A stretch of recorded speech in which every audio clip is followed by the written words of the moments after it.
for 1,000 years. Right. Literally on the earth. Literally on the earth.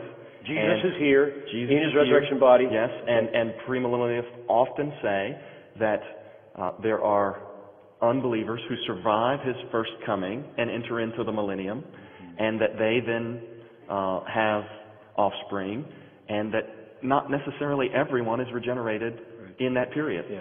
And it just seems fantastic and difficult to believe.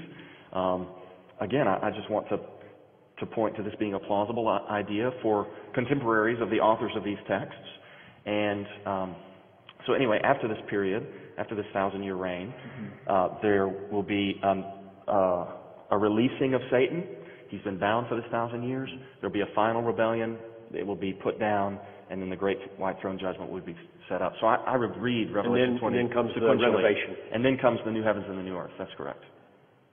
Okay. I think that's pretty clear. So you assumed, you mentioned it in retrospect, that when he comes, when Christ comes in the resurrection, there's a binding and a pit thing there going on. Yes, that's right. We'll get to that. We'll read that passage. Okay, so Christ comes, Christians are raised, unbelievers are not. The millennium, which refers to 1,000 years. Give or take. He's going to reign for 1,000 years. Okay, 1,000 years of reigning.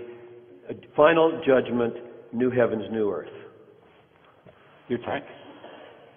I'm happy to be called a postmillennialist, although I think it is unfortunate that all the major positions are named after a word that occurs in one chapter, I think one of the most difficult chapters in one of the most difficult books of the Bible, and then all the positions take their orientation from where do you think Christ's coming is going to be with relationship to that millennium. So on Revelation 20, there are a number of things that I haven't sorted out yet, but I've sorted out enough to know that I believe myself to be what is commonly called a post-millennialist. And that is just something on the book of Revelation. Ambrose Bierce, in his book, The Devil's Dictionary, defined Apocalypse as a book in which St. John the Divine concealed all that he knew. The revealing is done by the commentators who know nothing. You know.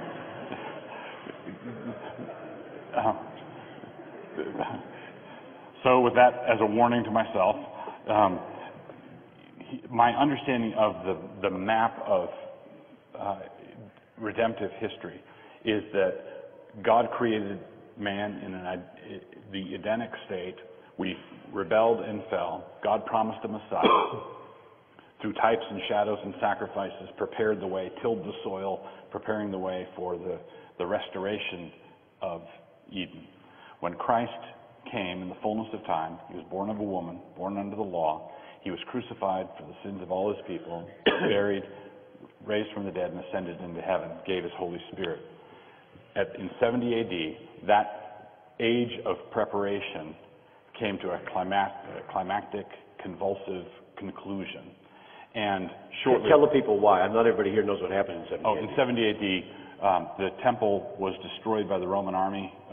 There was a revolt of the Jews against Rome. It lasted the revolt lasted, interestingly, for 42 months. Nero's persecution of the church lasted for 42 months, which is named in the book of Revelations, the period of time that the beast would be attacking the saints. So I believe that this convulsive conclusion to the age of preparation came in 70 AD. Up to that time, it was possible for Christians to go to the temple and worship as Paul did. Paul would go there and preach. He took a Nazirite vow, and he was still functioning in the structure of the temple because it was, as the author of Hebrews said, it didn't end in 33 AD. It's fading away. It's about to be done.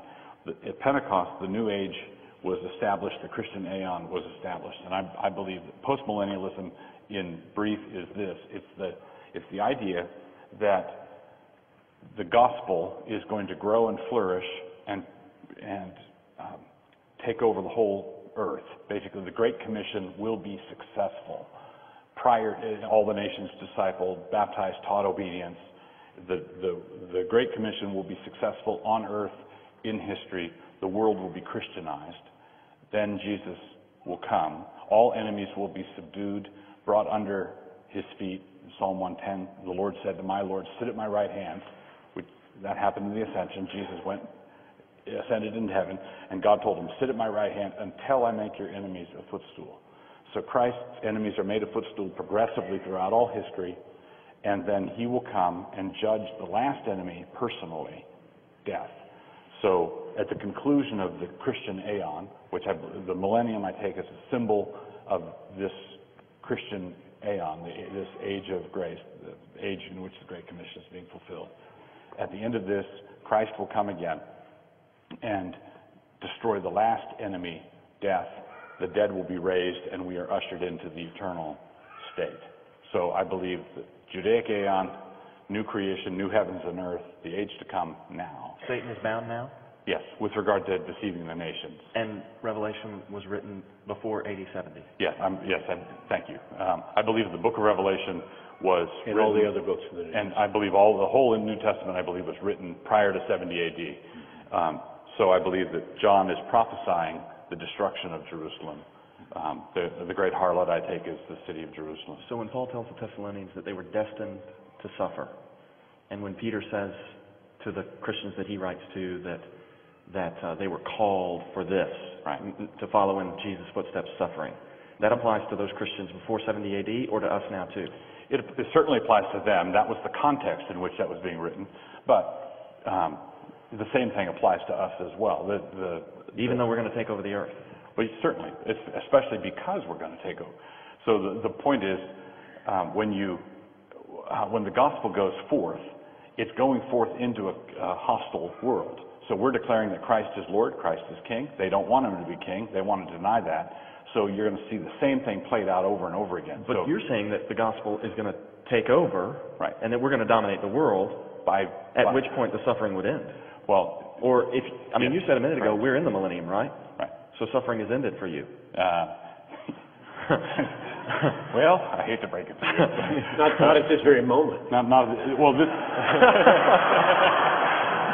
Although you counted all joy. I'm doing okay. Here's the. If you take the millennium as there's a difference between some of the 19th century postmillennialists and some of the contemporary ones, or whether the 1,000 years is literal. Some say that the Great Commission is fulfilled progressively, finally gets to a certain tipping point, and then there's a literal 1,000-year golden age before the end. Others, more contemporary postmillennialists, generally take it as the entire church age. But there's So can you explain to me how the suffering dynamic works? The suffering dynamic is the way the golden age is ushered in is constant in all ages. And it's the blood of the martyrs is the seed of the church. We don't. So you never really realize the millennium, where the gospel has taken over and suffering ends.